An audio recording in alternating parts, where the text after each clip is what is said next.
જય જવાન જય કિસાન. વહાલા મિત્રો,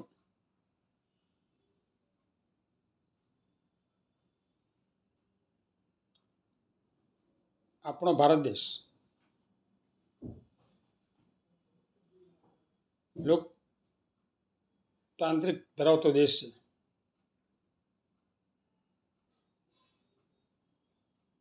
લોકો વડે, લોકોથી અને લોકોના દ્વારા ચાલતું શાસન અને લોકશાહી કહેવાય. હવે આપણા દેશની અંદર વારંવાર ચુનાવ આવતા જ હોય છે, ઇલેક્શન આવતા હોય છે.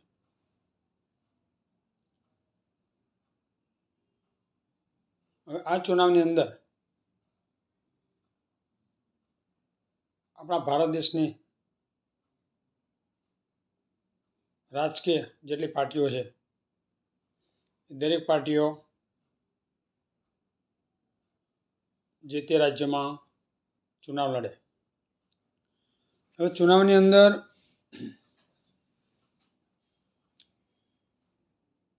કે સરકારે જે તે પાર્ટી હોય જે તે રાજ્યમાં ઊભા રહેવાની એમના કેન્ડિડેટો, સભ્યો, તો એ કેન્ડિડેટ એ રાજ્યો માટે શું કામ કરવાના છે એની વાત સભાઓમાં કરવી જોઈએ. કે ભાઈ અમારી પાર્ટીના બીજેપી હોય, કોંગ્રેસ હોય કે અન્ય કોઈ પણ પાર્ટી હોય, એ પાર્ટીના જે સભ્યો ઊભા રાખ્યા હોય, ચાહે ધારાસભ્ય કે સંસદો કે સરપંચ કે ગમે તે મુદ્દા માટે, તો આ લોકો જો ચુનાવમાં ચૂંટાશે તો ચુનાવમાં ચૂંટાયા પછી લોકો માટે જે તે રાજ્યની કે જે તે નાના મોટા ગામડા હોય, તાલુકા, જિલ્લા, શહેરો, જે તે વિસ્તાર હોય, એના માટે શું કામ કરશે, લોકોને કેવી સુવિધા પૂરી પાડશે, પ્રાથમિક જરૂરિયાતો માટે શું કામ કરશે, આવા બધા મુદ્દાઓને લઈ અને ચુનાવ લડવાનો હોય દરેક પાર્ટીએ. હવે અત્યારે 2014 પછી આખું ચુનાવની પ્રક્રિયા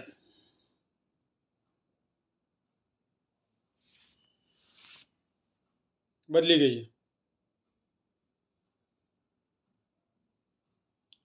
ચુનાવની અંદર જનતાના માટેના શું કામો કરવાના છે એની કોઈ વાત જ ના હોય.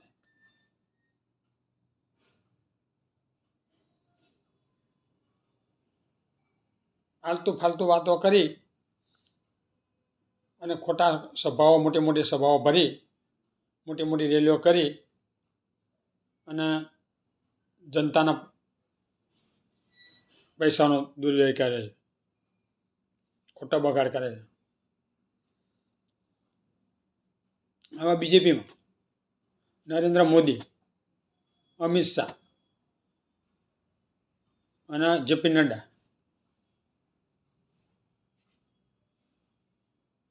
ચાહે વિધાનસભાની ચૂંટણી હોય, લોકસભાની ચૂંટણી હોય, તો જે તે રાજ્યમાં ચૂંટણી હોય, ધારો કે પશ્ચિમ બંગાળમાં હોય તો મમતા બેનર્જીનું ઘોર ખોદ કરશે. મમતા બેનર્જી વિશે અને એમના પાર્ટીના મંત્રીઓ, નેતાઓ વિશે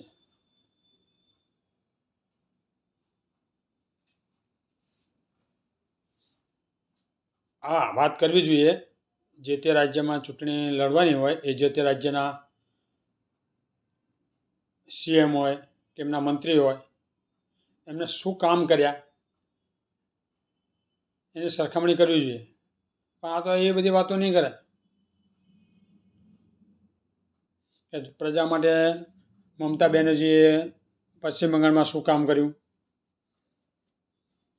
એમને આ કર્યું છે તો અમારી પાર્ટી બીજેપીની પાર્ટી આવશે તો કોંગ્રેસની પાર્ટી આવશે તો અમે આમ કરીશું.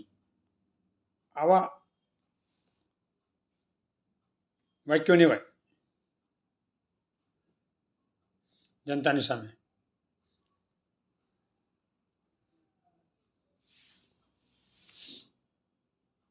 એ બીજું ઊંધી બધી વાતો ચાલતી હોય.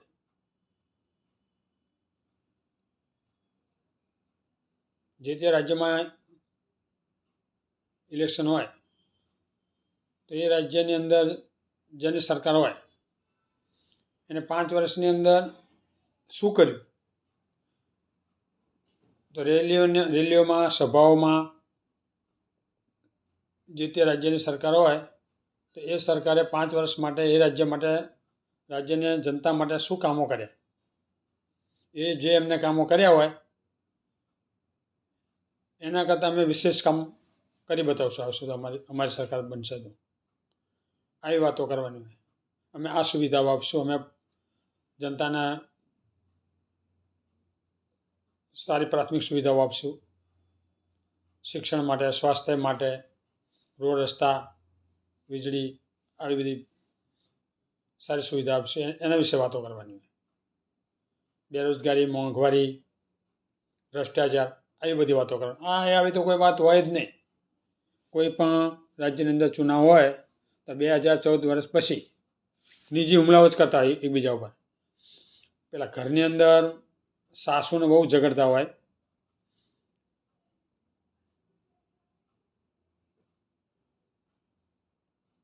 પછી નણંદને ભાભી ઝઘડતા હોય. એ પ્રમાણે એકબીજા પાર્ટીના નેતાઓ એકબીજા પર આક્ષેપબાજી કરતા હોય અને ભાઈ ભૂતકાળની વાતો કરતા હોય.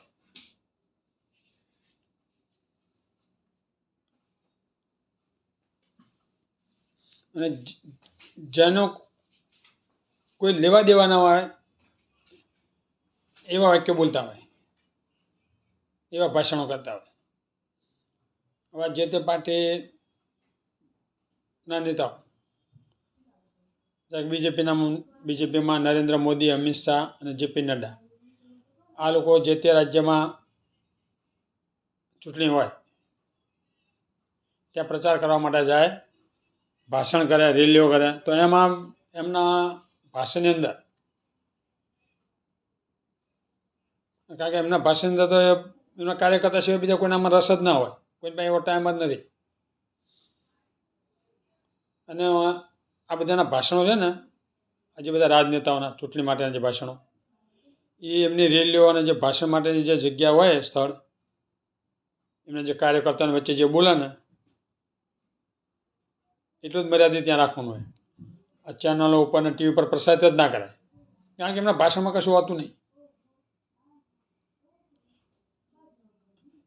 બીજેપીમાં નરેન્દ્ર મોદી, અમિત શાહ, જેપી નડ્ડા જો જે તે જગ્યાએ ભાષણ કરતા હોય જે તે રાજ્યમાં એમને નક્કી કરેલી જગ્યા ઉપર, તેમને એ કાર્યકર્તા હોય, કાર્યકર્તા સિવાય બીજા કોઈનામાં રસ જ નથી. જનતાને બધાને ખબર છે કે એમના ભાષણમાં કશું સાંભળવાનું હોતું નહીં.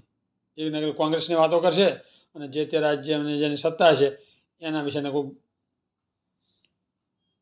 ગોરખોજ છે એમની. બાકી અમે જીતશું તો અમે આયા પછી આમ કરશું જનતા માટે, એવી કોઈ વાત ના હોય.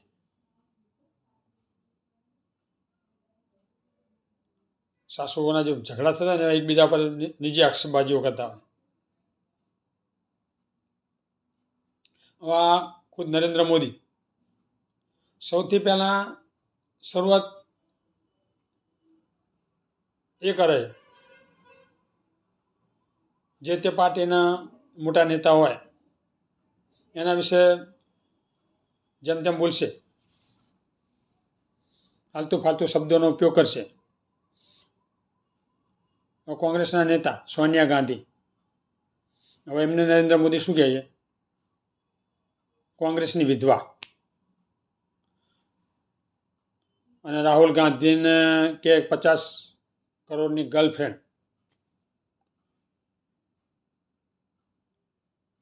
રાહુલ ગાંધી રાખે છે. રાહુલ ગાંધી ને 50 કરોડની ગર્લફ્રેન્ડ છે. આવી વાતો આપણા દેશના ભારત દેશના વડાપ્રધાન આવી વાતો કરતા હોય, જે પાર્ટીના જે ગુરુ હોય એ ગુરુ તો આવી વાતો કરતા હોય, તો ચેલાઓ તો પછી શું વાતો ના કરે. ભાજપના પછી આ ગુરુ પછીના એમના જે બધા મંત્રીઓ તંત્રીઓ એ બધા હોય, એ પછી આલતુ ફાલતુ વાત અપશબ્દો બધા બોલશે જ ને. મહિલાઓ અને મહિલાઓનું સન્માન માટે બધી યોજનાઓ બહાર પાડે છે. મહિલાઓના સન્માન માટેની યોજનાઓ નથી હોતી, એ વોટ ખરીદવા માટેની યોજનાઓ છે. ઇલેક્શન જે તે રાજ્યમાં ઇલેક્શન આવવાનું હોય ત્યારે લાડલી બહેન આ બધી યોજનાઓ આવી જાય છે, અને ઇલેક્શન આવે પહેલાં યોજના ચાલુ કરે.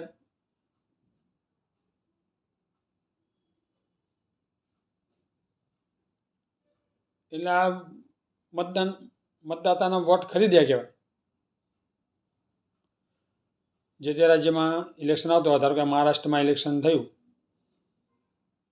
હવે જે તારીખે ઇલેક્શન હોય એ પહેલાં મહિના પહેલાં આ યોજના બહાર પાડીએ લાડલી બહેનના. મધ્યપ્રદેશમાં એ પ્રમાણે લાડલી બહેનના આ પ્રમાણે યોજના બહાર પાડી અને પહેલાં પૈસા લોકોના ખાતામાં આપી દીધા. આ શું કહેવાય? પહેલાં પૈસા આપે તો આ વોટ ખરીદ્યા જ કહેવાય ને. અને આપણી ભારત દેશની જનતા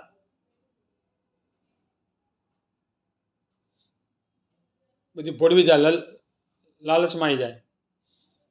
1000 રૂપિયા આપે, એવા હજાર રૂપિયા આપે રોકડા આવ્યા યોજના દ્વારા, એ લાલચમાં આવે. અને પછી પાછા એમ કહે કે ભાઈ અમે જીતશું એટલે બીજા પાછા ખાતામાં નાખશું, એટલે એ પાછી લાલચ આપે. એટલે એ પાછી વોટિંગ કરે, પણ એમને ખબર નથી કે ભાજપવાળા આ 10 વર્ષથી શાસન ચલાવે છે. તો 10 વર્ષમાં એ આવ્યા ત્યાંથી મોંઘવારી, બેકારી અને ભ્રષ્ટાચાર વધ જ કરે. ઘટ્યું છે? મોંઘવારી ઘટી છે? તમને 1000 રૂપિયા આપશે ને 10,000નું વોક આવશે તમારી પાસે. 1000 રૂપિયાની તમને મદદ કરશે, પણ તમારી પાસે 10,000 વસૂલ કરશે મોંઘવારીમાં એમાંથી. કોઈ વસ્તુ ખાઈ રહેવા દીધી નથી બીજેપીએ. લોટથી માંડી કોઈ પણ ખાવાની ચીજ વસ્તુ હોય, શાકભાજી હોય, ફ્રૂટ હોય કે અનાજ કઠોળ, જે કે બધું જુઓ, બધું મોંઘું કરી નાખ્યું. 2014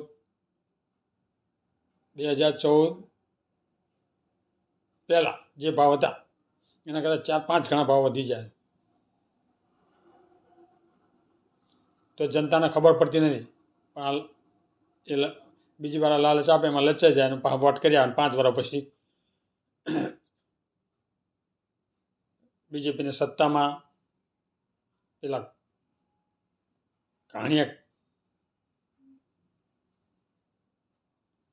નાખીને પેલું તલનું તેલ કાઢે ને, કે મગફળીનું તેલ કાઢે, એમ પછી ઘાણીમાંથી જતા તેલ કાઢે પીસે ને, એ તો લોકોને પીસે ને બધું વસૂલ કરે. 1,000 10,000 સુધીનું એને વધારે વસૂલ કરે મોંઘવારીથી. જનતાને એવી ખબર નહીં પડતી કે આ ખાલી લાલચ આપવા માટે બધી યોજનાઓ છે. અને તારે આપશે તો ભાઈ 10 ગણું વસૂલ કરશે. 1000 આપશે ને 10,000 વસૂલ કરશે.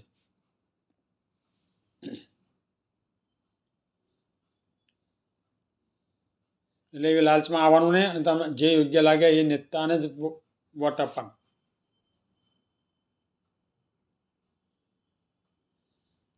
અને ચુનાવ આયોગે પણ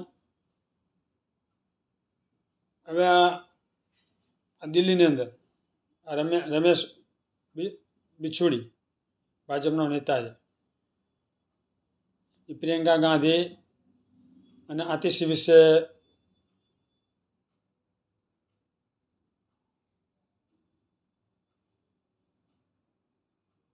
શબ્દો જે બોલ્યા,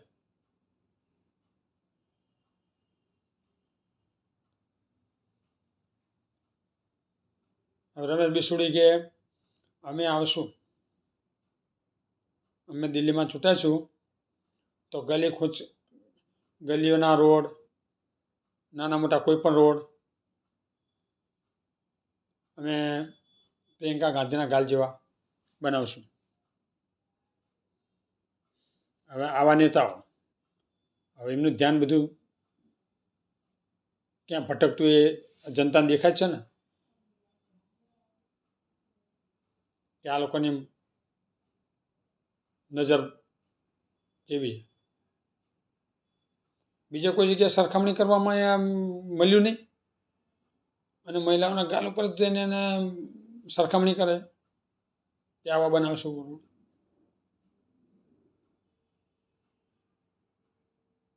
પછી અતિશયના મા બાપ વિશે જેમ તેમ બોલાય. હવે આવા નેતા હોય જે નિજી હુમલા કરતા હોય,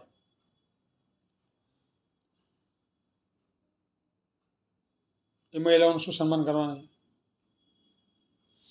એટલે આ બધા અભણ નેતાઓ છે ને, અભણ બધી પાર્ટીઓમાં છે, એવું નથી કે એક બીજેપીમાં જ છે, પણ બીજેપીમાં સૌથી વધારે છે.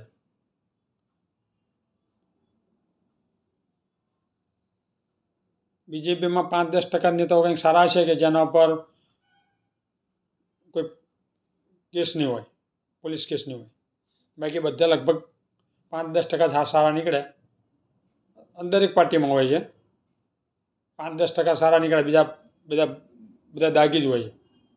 બધા ક્રાઇમ કર્યા, કોઈના પર 5 કેસ ચાલતા હોય, કોઈને 10 ચાલતા હોય, કોઈ નક્કી નહીં એટલા કેસો ચાલતા હોય, છતાં એ રાજકારણમાં હોય.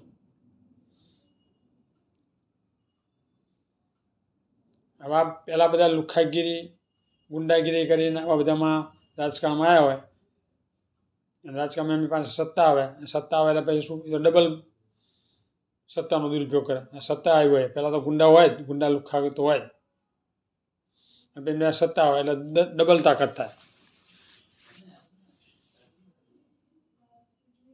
પછી લોકો વિશે ગમે તેમ બોલે, લોકોની વિશે લોકોની સાથે ગમે તેમ કરે ખરા બધા.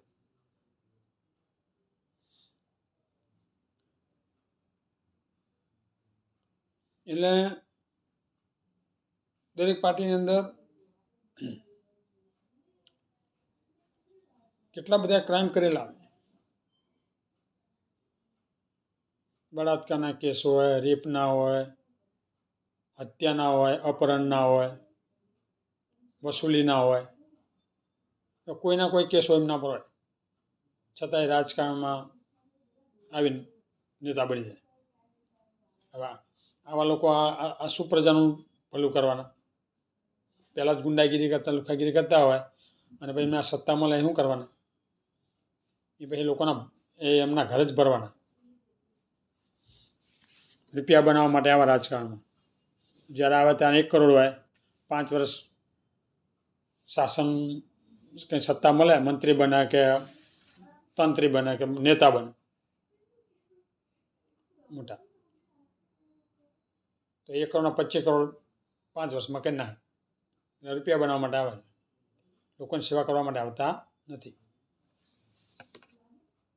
અને ચુનાવ આવ્યો,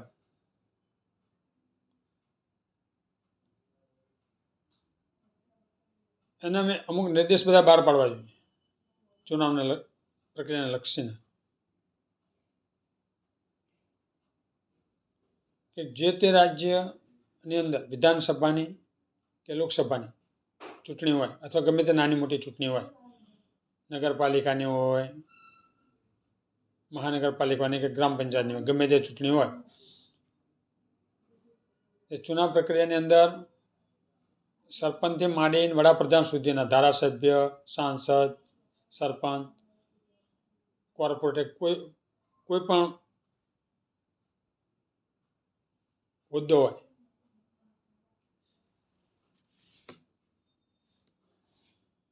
તો ચૂંટણી અંદર જે ભાષણો કરે, જે રેલીઓ કરે, તો એ ભાષણોમાં અને રેલીઓની અંદર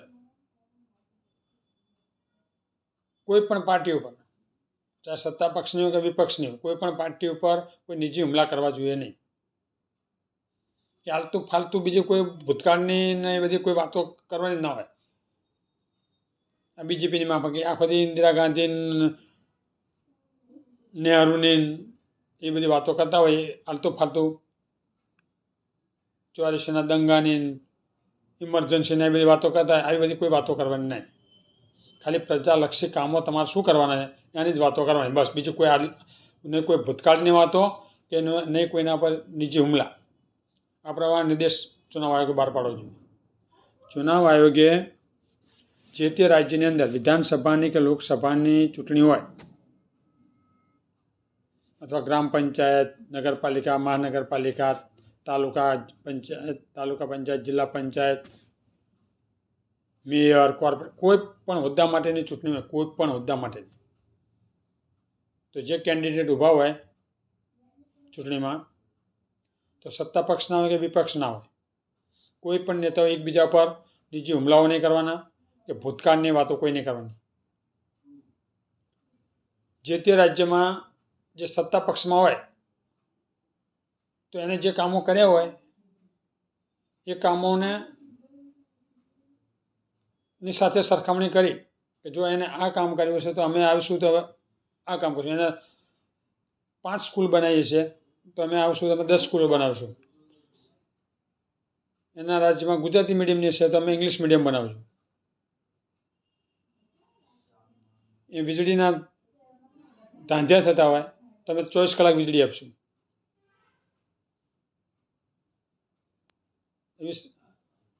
આવી બધી કમ્પેર કરવાની હોય. જે શાસન પક્ષ જેની સત્તા હોય અને જે કામ કર્યા હોય એ કામને સરખાઈને એના કરતાં અમે વધારે કામ પબ્લિક માટે કરશું, પ્રાથમિક સુવિધાઓ આપશું લોકો માટે. આવી વાતો હોવી જોઈએ લોકોની સુખાકારી માટેની. આ તો આલતુ ફાલતુ બયાનો ચાલતા હોય. એમાં 2014 પછી તો એટલું સ્તર નીચે ગીર્યું છે કે એની કોઈ હદ જ ના થાય. આ તો સારું છે. આ બીજેપીના જે બધા કાર્યકર્તા હોય ને, હવે એમને ના છૂટકે જવું પડે. આ મોદી, નરેન્દ્ર મોદી, અમિત શાહ, જેપી નડ્ડાના ભાષણોમાં અને એમની રેલીઓમાં એમના બીજેપીના કાર્યકર્તાને ના છૂટકે જવું પડે. એટલે કે એમને કંટાળો આવતો હોય છે હા ભરવાનો એમના ભાષણ. આ ટીવી પર આપણને જ ગમતા નથી એમના ભાષણ ભરવા. આખો દિન કોંગ્રેસની અને જે તે રાજ્યમાં જેની સત્તા હોય એ બધું એ જ ગાગા કરશે. પબ્લિક માટે શું કરવાનું છે એની કંઈ વાત જ નહીં હોય કે અમે આવશું તો આ કરશું, તમને આટલો વિકાસ અમે કરી બતાવશું, સારી સારી પ્રાથમિક સુવિધાઓ બધી આપશું, એવી કોઈ વાત જ નહીં. આલતુ ફાલતુ બધી વાતો હોય.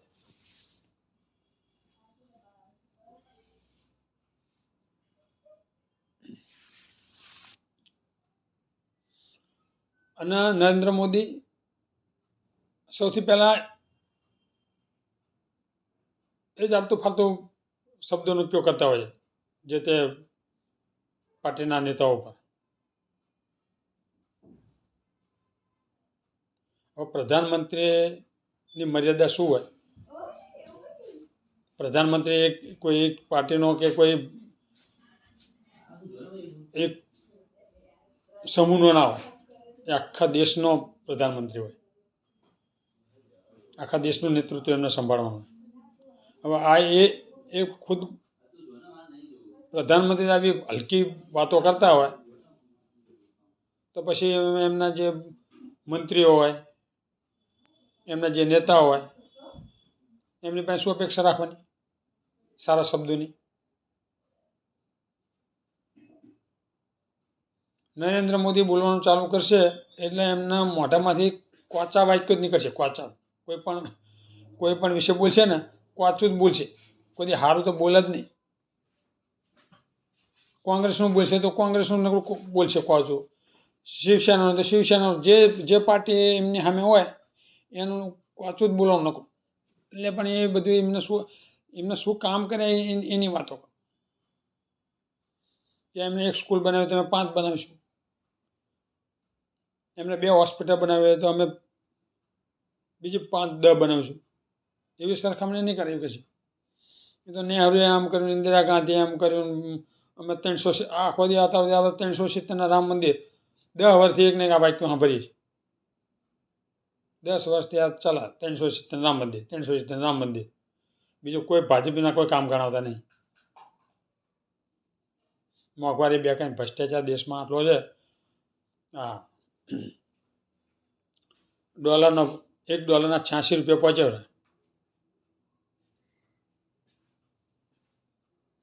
રૂપિયો ગગડતો જાય છે, એની કોઈ ચિંતા નહીં.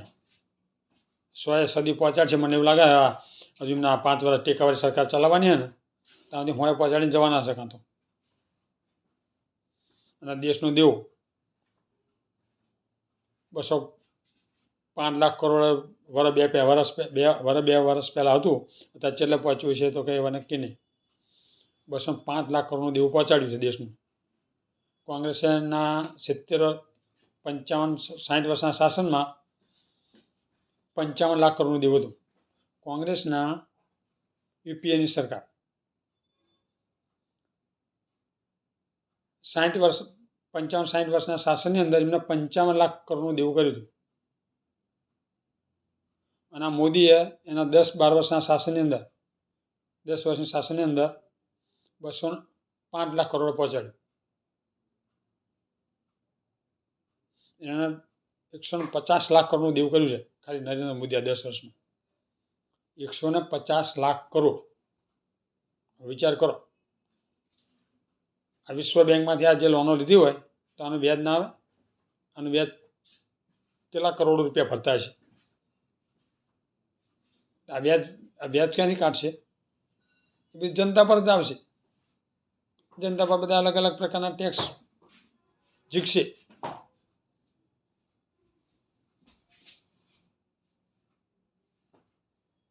પ્રોપર્ટી ટેક્સનો, ઇન્કમ ટેક્સનો, સેલ ટેક્સનો, જીએસટી, આ બધી કેટલી જાતના ટેક્સ વસૂલ છે. દણ ઘણા કરી નાખશે.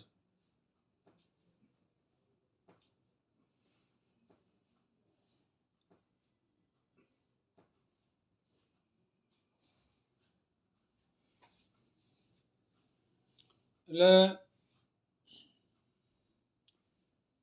આવી બધી આલતુ ફાલતુ વાતો કર્યા વગર પ્રજાલક્ષી કામો શું કરવાના છે એ જ વાતો કરવાની હોય. કોઈના પર નિજી હુમલા કરવાના ના હોય કે ભૂતકાળની વાતો કરવાની ના હોય.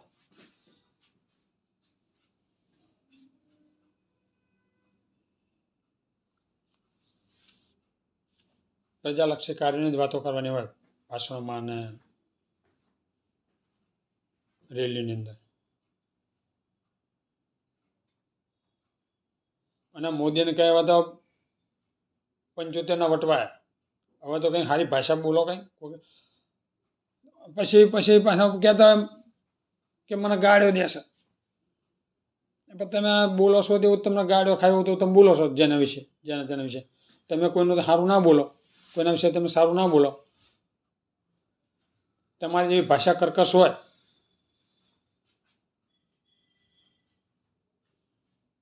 લોકોના વિશે ગમે તેમ બોલતા, કોંગ્રેસની વિધવા, 50 કરોડની ગર્લફ્રેન્ડ,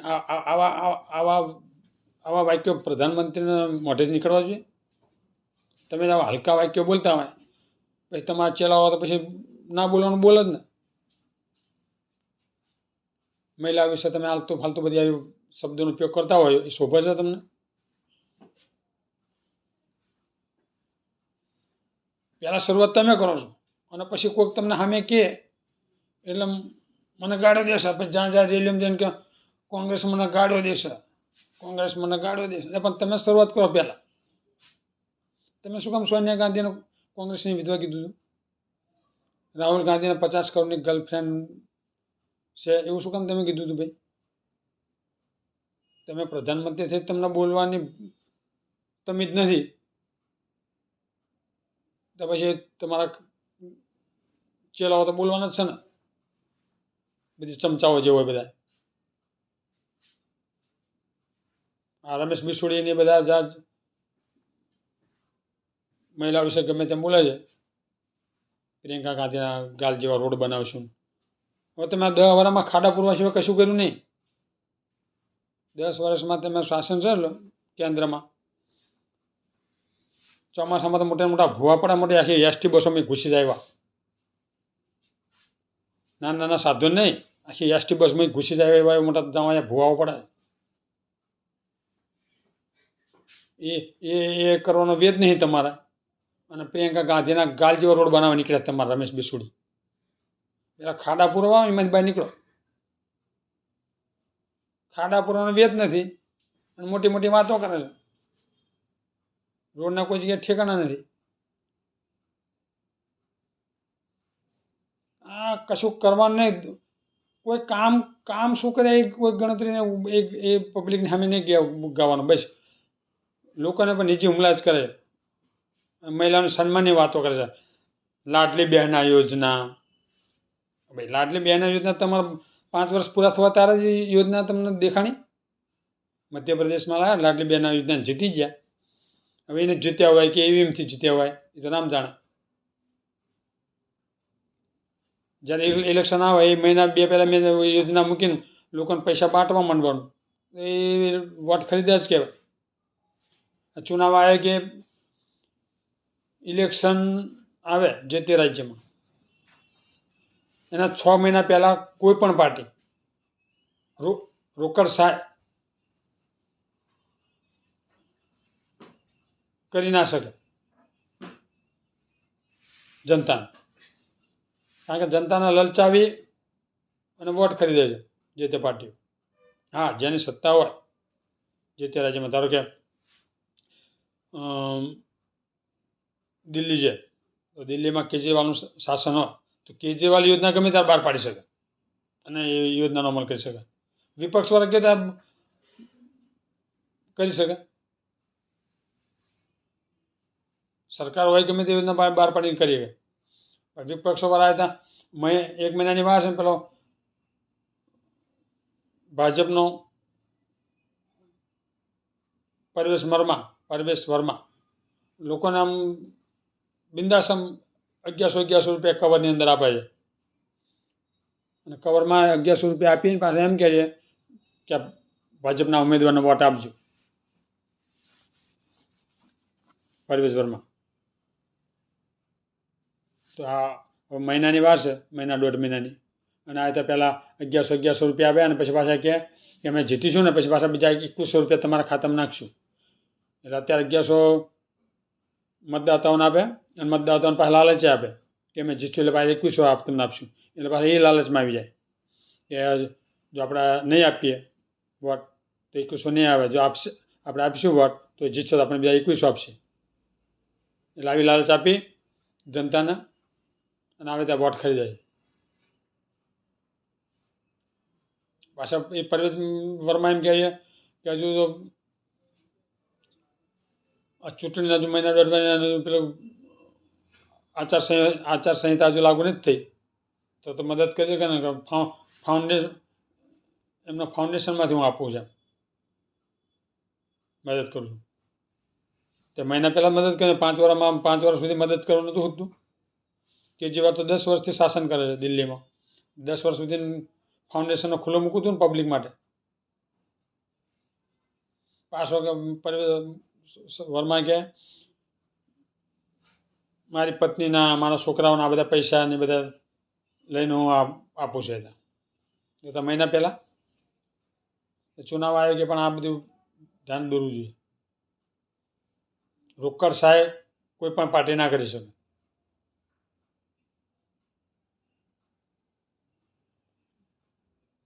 છ મહિના પહેલાં ચુનાવના 6 મહિના કોઈ ના કરી શકે. એ પ્રમાણે ચુનાવ આયોગે નિર્ણય લેવો જોઈએ. આ તો ભોળી જનતાને ભરમાવી થોડીક લાલચ આપી અને આવી જશે સત્તામાં અને પછી 5 વર્ષ સુધી બૂચ માર કરશે. જેમ ફાવે એમ પછી વર્તન કરશે ને લોકોને લૂંટશે. મોંઘવારી ભલે પછી આસમાન જાય. પછી પબ્લિક ગમે તેમ રાડિયો પાડે સાંભળશે નહીં. પછી ચુનાવ આયોગે પણ આ બધા નિર્ણય લેવા જાય. પછી ચુનાવ આયોગ દેશની હાઈકોર્ટ, સુપ્રીમ કોર્ટ આ બધી જે મોટી મોટી સંસ્થાઓ છે દેશના હિત માટે કંઈક એવા સારા કામો થાય એના માટે પગલાં ભરો. ચુનાવ આયોગના જે સૌથી મોટા મુદ્દા પર બેઠેલા હોય એ અધિકારી, હાઈકોર્ટ અને સુપ્રીમ કોર્ટના જે મોટા જજ હોય, સુપ્રીમ કોર્ટની અંદર જે CJI હોય, CJI, તો એમને દેશના હિત માટે અમુક નિર્ણયો લેવાની જરૂર છે કે કોઈ પણ રાજ્યની અંદર કે કોઈ પણ નાના મોટા ચુનાવની અંદર કે ગ્રામ પંચાયતનો, નગરપાલિકાનો કે કોઈ વિધાનસભાના ધારાસભ્યના, લોકસભાના સાંસદો માટે કોઈ પણ ચુનાવની પ્રક્રિયા હોય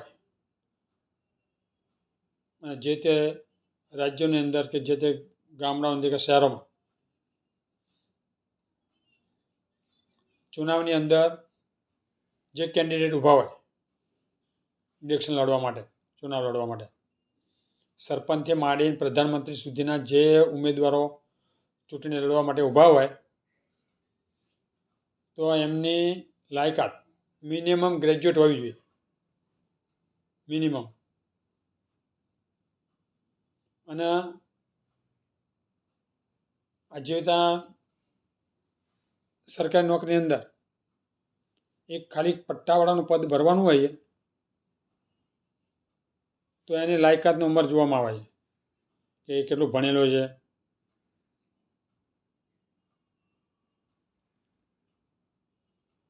અને એ ક્યાં સુધી નોકરી કરી શકે, કેટલા વર્ષનો છે, બધું જોવામાં આવે છે.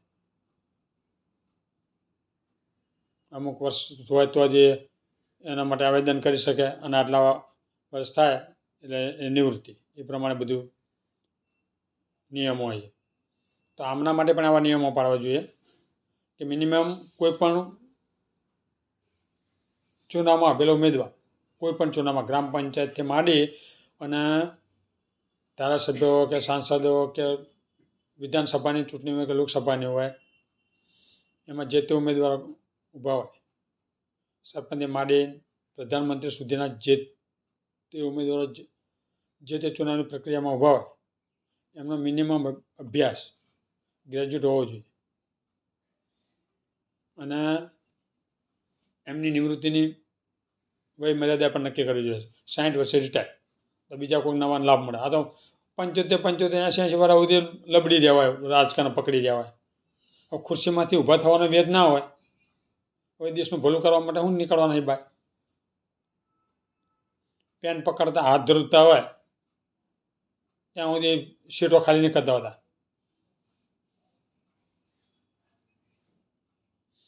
આ પ્રધાનમંત્રી નરેન્દ્ર મોદીને તમે પીઓમાં, આ દેશની જનતાએ કોઈ પીઓમાં બેસીને કામ કરતા એવો ફોટો કોઈ પડાવ્યો જોયો ને?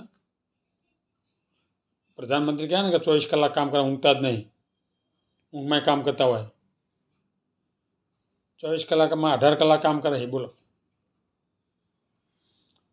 તો એ દેશમાં આટલી મોંઘવારી, બેકાન ભ્રષ્ટાચાર છે, 18 કલાક કામ કરશે.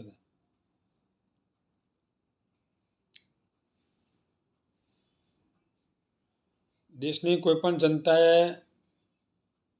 કોઈ પણ ચેનલ ઉપર, કોઈ પણ સમાચારની અંદર,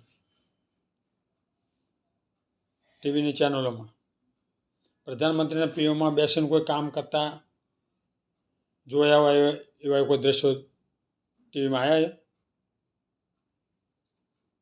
હા, એમના દ્રશ્યો બધા ચાલુ થાય, જે તે રાજ્યમાં ચુનાવ ચાલુ થવાનો હોય ને મહિનાની વાર હોય તો એ આખો મહિનો દેખાશે. મંદિરમાં જશે, પહાડોની ગુફામાં જશે, પછી જ્યાં ત્યાં બધી જે તે રાજ્યમાં હોય ચૂંટણી, અહીંયા પાછા ફંડ આપવા છે. 5 વર્ષમાં કશું આપવાનું નહીં. અત્યારે દિલ્હીમાં ચુનાવ હશે તો દિલ્હીમાં ફંડ આપવા માટે કહે હું બધી યોજનાઓ, પરિયોજનાઓ બધી લાગુ કરશે, ફંડ આપશે.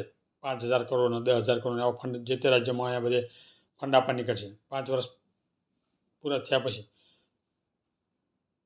જ્યારે 5 વર્ષ જ્યારે શરૂઆત થયું હોય જે તે સરકારની, ત્યાંથી કેન્દ્ર સરકારે આપ્યું હોય તો રાજ્યનો વિકાસ ના થાય. આ તો એમાંય ભેદભાવ રાખે પ્રધાનમંત્રી થઈને. ગમે તે રાજ્ય હોય, ગમે તેની સરકાર હોય, તો એ રાજ્ય આગળ આવશે તો એ દેશનું જ રાજ્ય છે, કોઈ પાકિસ્તાનનું ચીનનું તો રાજ્ય નથી. આ તો એમાંય ભેદભાવ રાખે કે આ તો મમતા બેનર્જીનું ટીએમસીની પાર્ટી પશ્ચિમ બંગાળમાં છે, અહીંયા દિલ્હીમાં કેજરીવાલની આમ આદમી પાર્ટી છે, તો અહીંયા મદદ નહીં કરવાની કેન્દ્ર. અને કેન્દ્ર સરકારે જે એમને ભંડોળ આપવાનું હોય એ આપવામાં લાલિયાવારી કરે, ટાઈમસર આપે નહીં. તો ટાઈમસર આપે નહીં તો જે તે સરકાર શું કામ કરી શકે? કેન્દ્ર સરકારે જે તે રાજ્યને ભંડોળ આપવાનું હોય એ ટાઈમસર ના મળે તો એ લોકો કેવી રીતે કામ કરી શકે? એટલે આ રીતે હેરાન કરે. જ્યાં એમનું શાસન ના હોય અને કોઈ વિપક્ષના શાસન હોય તો એમને ટાઈમસર ભંડોળ આપે જ નહીં, તો એ કેતા વિપક્ષવાળા વિકાસ કરી શકે? આવા ભેદભાવ રાખે. એટલે પણ તમારે જે આપવાનું છે કેન્દ્રને તો એ આપી દો જે તે રાજ્યને, એ લોકો કરશે વિકાસના કામો. પણ આ તો પછી એમને આગળ નીકળી જતા એમનું મેળ ના પડે ને બીજેપી વાળાનું. એ સારા કામો કરે, પશ્ચિમ બંગાળમાં મમતા બેનર્જી સારા કામો કરે પબ્લિક માટે, અહીંયા દિલ્હીમાં કેજરીવાલ સારા કામો કરે, તો પછી એમને આવવાનો મેળ ના પડે. એટલા માટે આ બધું ઊભું રાખે.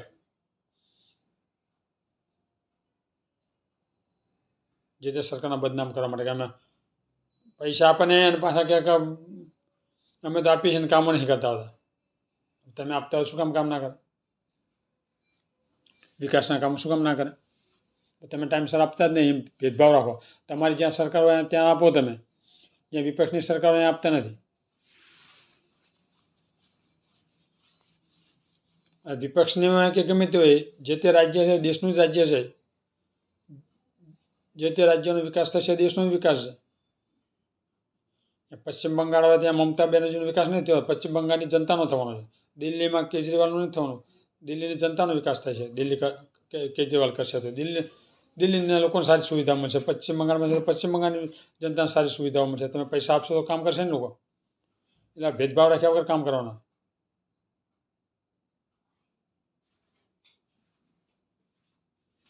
કોઈ પણ રાજ્ય હોય, વિપક્ષનું કે સત્તા પક્ષનું, દેશનું રાજ્ય છે, રાજ્ય આગળ આવશે, લોકોને સારી સુવિધાઓ મળશે તો દેશ આગળ આવશે ને.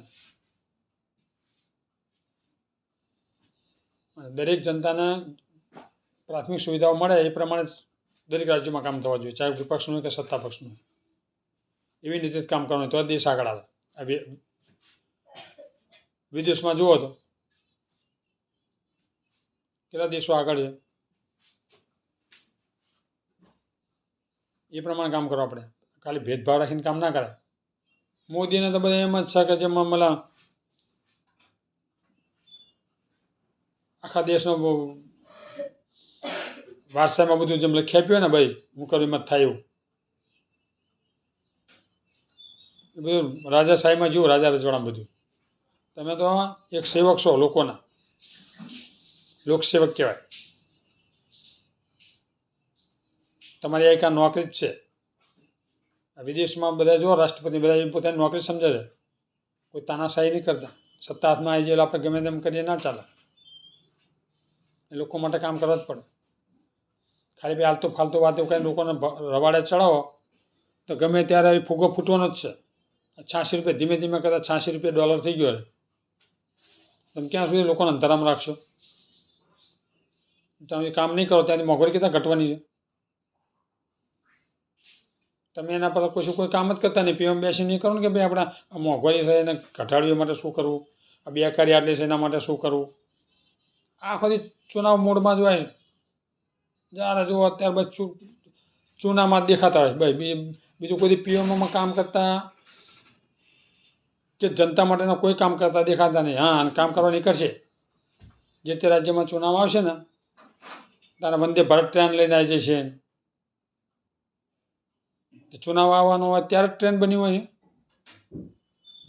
ચુનાવના મહિનાની વાર હોય કોઈ પણ રાજ્યમાં અને એમનું ભાષણ ચાલુ થાય ત્યારે જ વંદે ભારતની ઝંડી ફરકાવવા માટે નીકળી પડશે જે તે રાજ્યમાં સ્વાગત આપવા માટે. પછી કોઈ શિલાન્યાસ કરશે, લોકાર્પણ કરશે, ત્યારે બધું 5 વર્ષ પતી જવા ત્યારે જ કરવાનું. 5 વર્ષ સુધીમાં કોઈ ટાઈમ નહીં મળતો હતો? વંદે ભારત ટ્રેન ઇલેક્શન આવવાનું એ પહેલાં 2-3 વર્ષ પહેલાં બની ગઈ, તૈયાર થઈ ગયેલી હોય તો ત્યારે જે તે રાજ્ય ના સોંપી દેવાય. પણ ના, પછી પાછું ચુનાવમાં શું બતાવવાનું કેમ શું કર્યું, એટલે મૂકી રાખે બની ગઈ હોય તો. આવી માનસિકતા હોય એમાં દેશ ક્યાંથી આગળ આવે?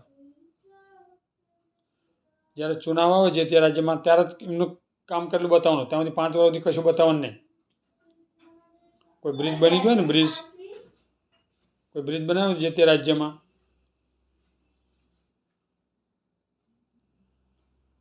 તો જે તે સરકાર હોય અહીંયા બ્રિજ બની ગયો હોય 4 વર્ષ પહેલાં કે 2 વર્ષ પહેલાં, પણ એનું ઉદ્ઘાટન ચાલે થાય જ્યારે રાજ્યમાં ચૂંટણી આવવાની હોય એના મહિના પહેલાં એનું ઉદ્ઘાટન થાય, લોકાર્પણ કરે. એટલે આવી બધી માનસિકતા ધરાવતા એમાં દેશ ક્યાંથી આગળ આવે? 5 વર્ષમાં કશું કામ કરતાં બતાવવાનું નહીં. ચુનાવ આવે ત્યારે લોકાર્પણ, શિલાન્યાસ ને ફંડ આપવાનું બધું નીકળી પડશે, 1 મહિનો બધું કામ કરશે. ભાઈ 5 વર્ષ સુધી કશું નહીં, 5 વર્ષ સુધી કશું કરવાનું નહીં. જે તે રાજ્યમાં ચુનાવ આવે, ઇલેક્શન આવે ત્યારે બધે શિલાન્યાસ કરવા નીકળે, લોકાર્પણ કરવા નીકળે અને આ ફંડ આપવા નીકળે. પેલા 5 વર્ષમાં આપ્યું હોય જ ભાઈ. આવી માનસિકતા ધરાવતા હોય આવા નેતાઓ, હું દેશને ભલું કરવાના ભાઈ.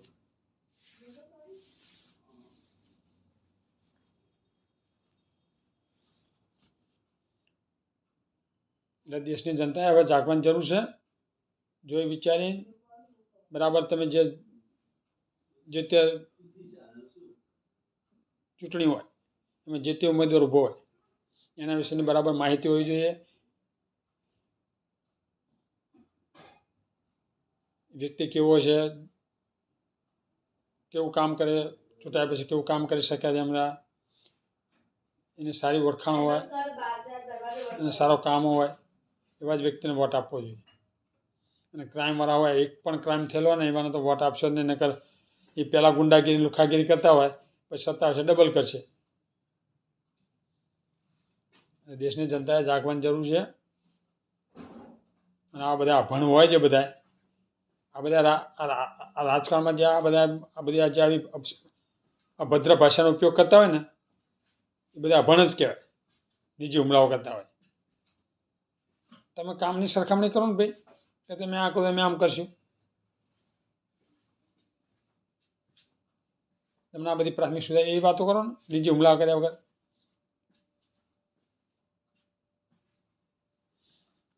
એટલે એ પ્રમાણે અને આ દરેક પાર્ટીઓએ ઈવીએમ બદલવાનું હોય ને તો દિલ્હીથી શરૂઆત કરો, દિલ્હીમાં જીતી જશે બીજેપી વાળા. હા, હમણાં બધા મહારાષ્ટ્રમાં તમે જોયું છે કેટલી સીટો લઈ ગયું, 132 સીટ મહારાષ્ટ્રની અંદર. અહીંયા કોઈ સંજોગોમાં આવું લાગતું નહોતું, 132 સીટ આવી બીજી વાર. એટલે પછી આ ઈવીએમ જીતાડશે.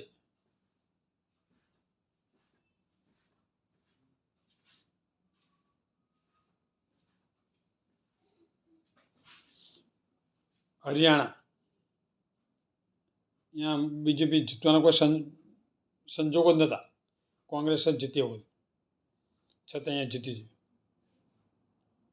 તમને બધા કોઈ જગ્યાએ જીતે એવું ના હોય, અહીંયા જીતી જાય તો તમને લોકોને ખબર પડતી નહીં, વિપક્ષની પાર્ટીઓના નેતાઓને કે જીતશે કેવી રીતે. 10 વર્ષમાં કશું પ્રજાલક્ષી કોઈ કામો કર્યા નહીં, મોંઘવારી બે કંઈ ભ્રષ્ટાચાર તો એટલું છે છતાં એ જીતે. એટલે ઈવીએમનો વિરોધ કરવાનો ને તો અત્યારે શરૂઆત કરી દો દિલ્હીથી, દિલ્હી જીતી જશે અને તમે બધા જોતા રહ્યા છો. મહારાષ્ટ્ર હરિયાણામાં તમે જોયું, તમે અત્યારથી શરૂઆત કરો, ના માનો તો બહિષ્કાર કરી દો ચૂંટણીનો.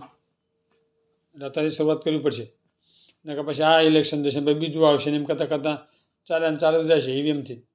અને બીજેપી જ્યાં સુધી ઈવીએમ છે ત્યાં સુધી બીજેપી હટવાની નથી, એ નક્કી છે. એ ઘાલમેલ અંદર થતી હોય તો જ આ બને. અને આટલું ખરાબ પરફોર્મન્સ હોય અને આ તો આટલી બહુમતીથી આવે કેવી રીતે?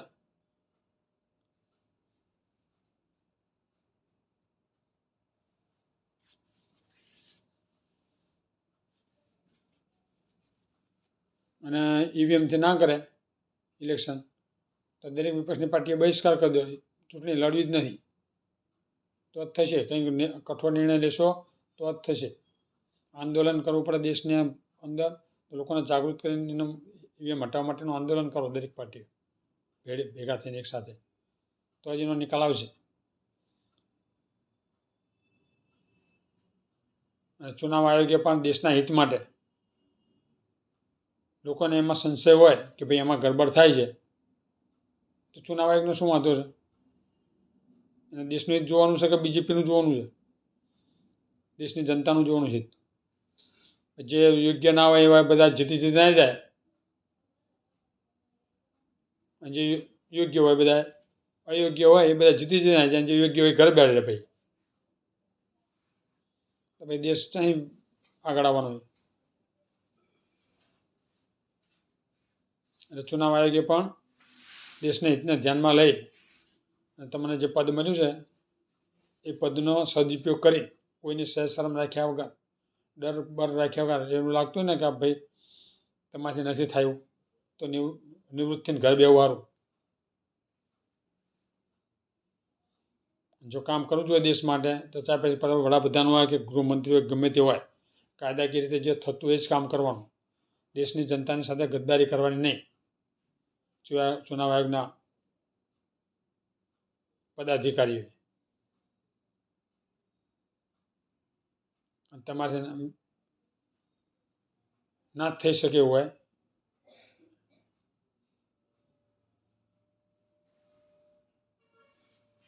તો ઘરે બેસવું સારું.